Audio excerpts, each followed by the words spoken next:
बिस्मिल्लाहिर्रहमानिर्रहीम, अस्सलाम वालेकुम। इस वीडियो में हम बात करेंगे कि जो प्रीएम्पशन राइट जो है इसको एक्सरसाइज करने के लिए कौन सा जो तरीके हैं वो आप अपना सकते हैं।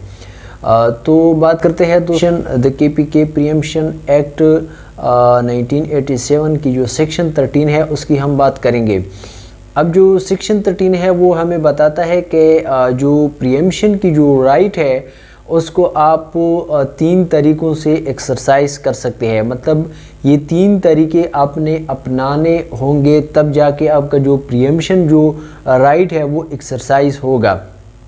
अब सेक्शन 13 बात करता है डिमांड्स ऑफ प्रीएम्पशन। ने इससे पहले भी वो प्रीएम्पशन के बारे में एक 2 वीडियो वो बनाई है। अगर आप लोगों को अभी तक ये इन्फॉर्मेशन नहीं है कि प्रीएम्पशन किसे कहते हैं और प्रीएम्पशन जो है जो प्रीएम्पशन राइट है वो कौन एक्सरसाइज कर सकता है, तो उन दोनों की जो वीडियो है वो मैं इन स्क्रीन पर वो दूंगा, आप जाके वहाँ से वो आप देख सकते हैं। अब हमारे पास 3 डिमांड्स है कि इसको आप एक्सरसाइज करके तब जाके आपकी जो प्रीएम्पशन जो राइट है वो कंप्लीट होगी। अब सबसे पहले इसमें बात आती है तलबे मुआतबत, दूसरा जो है वो है तलबे इशत, जो तीसरा जो है वो है तलबे हुसूमत। से पहले जो है वो है तलबे मुआतबत। अब ये फर्स्ट डिमांड है, इसको जंपिंग डिमांड भी कहते हैं। सपोज़ एक प्रीएम्प्टर है, मतलब शाफी जो है उसको जूँ ही मतलब पता चलेगा, उसके जूँ ही मतलब उसके नॉलेज में ये आएगा कि जो प्रॉपर्टी है, जो इमूवेबल प्रॉपर्टी है, वो उसकी जो सेल है वो कंप्लीट हो चुकी है। अब और वो जो है वो उस पर जो प्रीएम्पशन की जो राइट है वो एक्सरसाइज कर सकता है। तो उसको फ़ौरन ही जूँ ही वो पता चल जाएगा, उसकी नॉलेज में आएगा, तो वो फ़ौरन ही इमीडिएट जो है वो अपना जो एक्शन है वो जो है वो शो करेंगे कि मैं ये जो प्रॉपर्टी है मैं ये मतलब ख़रीदना चाहता हूँ, इस पर प्रीएम्पशन जो राइट है वो एक्सरसाइज करना चाहता हूँ।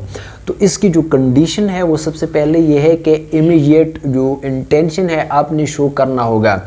और दूसरी बात ये कि आपने मतलब जब मतलब जो सेल जो है, जो इमूवेबल प्रॉपर्टी की जो सेल है वो कंप्लीट हो चुकी होगी, तब जाके आप इस फर्स्ट डिमांड जो है, जो इमीडिएट जो आपका जो डिमांड हो गया वो आप कर सकते हैं, जो तलबे मुआतबत है वो कर सकते हैं। इसकी हम एग्जांपल इस तरह ले सकते हैं कि सपोज़ आपको एक लेटर के ज़रिए आपको मतलब खबर वो पहुंचती है कि जो इमूवेबल प्रॉपर्टी है वो उसकी जो सेल है वो कंप्लीट हो चुकी है। तो जो ही आप जो लेटर है वो आप स्टार्ट करेंगे उसको मतलब पढ़ना, तो सपोज़ दरमियान में आपको पता चल जाएगा कि जो इमूवेबल प्रॉपर्टी है उसकी सेल जो है वो कंप्लीट हो चुकी है। तो आपको उसी टाइम जो है वो इमीडिएट जो इंटेंशन होगी वो आपने शो करनी होगी। इस तरह नहीं कि आपने मतलब पूरा हाथ पढ़ के उसके बाद आपने इंटेंशन जो है वो आपने जो इंटेंशन है वो शो की।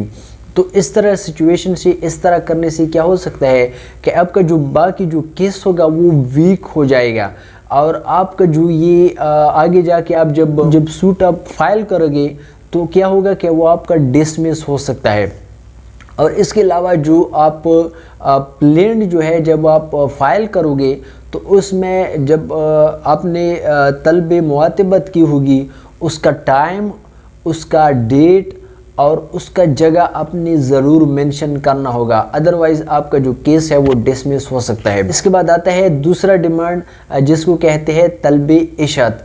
अब तलबे जो इशत है वो तलबे मुआतबत के बाद आप कर सकते हैं।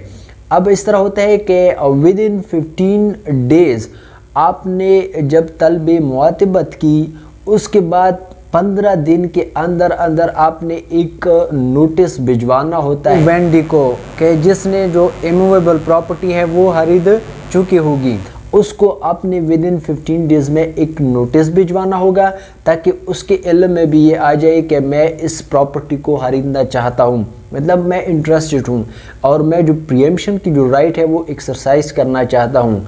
इसके अलावा ये है कि उस नोटिस के साथ 2 ट्रूथफुल विटनेसेस भी अटैच करने होंगे ताकि आगे जाके फिर जब कोर्ट में या उसके साथ जो मामला वो तय करना होगा, ताकि वो जो विटनेसेस होंगे वो गवाही दे कि हाँ इन्होंने तलब मुआतबत की थी। जब आप तलब इशत करो उसके बाद आपने थर्ड डिमांड करनी होगी, तलब हुसूमत। अब तलब हुसूमत इस तरह होता है कि आपने कोर्ट में जाके एक सूट जो है वो फाइल करनी होगी। तलब जो हुसूमत है उसके लिए जो ड्यूरेशन है वो है 4 मंथ्स, मतलब 120 डेज़ के अंदर आपने जो है वो क्या करना होगा, एक सूट फाइल करना होगा। जब तक आपने फर्स्ट डिमांड नहीं की होगी आपका सेकंड डिमांड कंप्लीट नहीं होगा, जब तक आपने सेकंड डिमांड नहीं वो की होगी तब तक आपका थर्ड डिमांड कंप्लीट नहीं होगा, और जब तक आपके ये 3 डिमांड कंप्लीट नहीं होंगे तब तक आप प्रीएम्पशन राइट एक्सरसाइज नहीं कर सकते। सपोज इस तरह है कि आपको मतलब नॉलेज भी हो गया कि मतलब जो इमूवेबल प्रॉपर्टी है वो उसकी सेल कंप्लीट हो चुकी है, और आप फिर भी मतलब तलब मुआतबत नहीं करना चाहते, नहीं करते।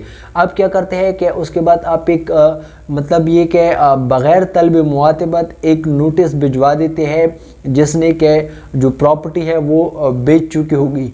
इस तरह की सिचुएशन में आप मतलब इसके बाद क्या करते हैं कि तलब हुसूमत भी करते हैं, लेकिन फिर कोर्ट क्या कहेगी कि आपने तलब मुआतबत नहीं किया है तो लिहाजा आपका जो केस है वो डिसमिस हम कर देंगे। तो इस तरह की सिचुएशन में आपका जो केस है वो डायरेक्टली डिसमिस हो जाएगा, क्योंकि आपने अपने फर्स्ट डिमांड नहीं किया है। तो जब तक आप फर्स्ट डिमांड नहीं करोगे तब तक आपका सेकंड डिमांड कंप्लीट नहीं होगा, और जब तक आप सेकंड डिमांड नहीं करोगे तब तक आपका थर्ड डिमांड कंप्लीट नहीं होगा।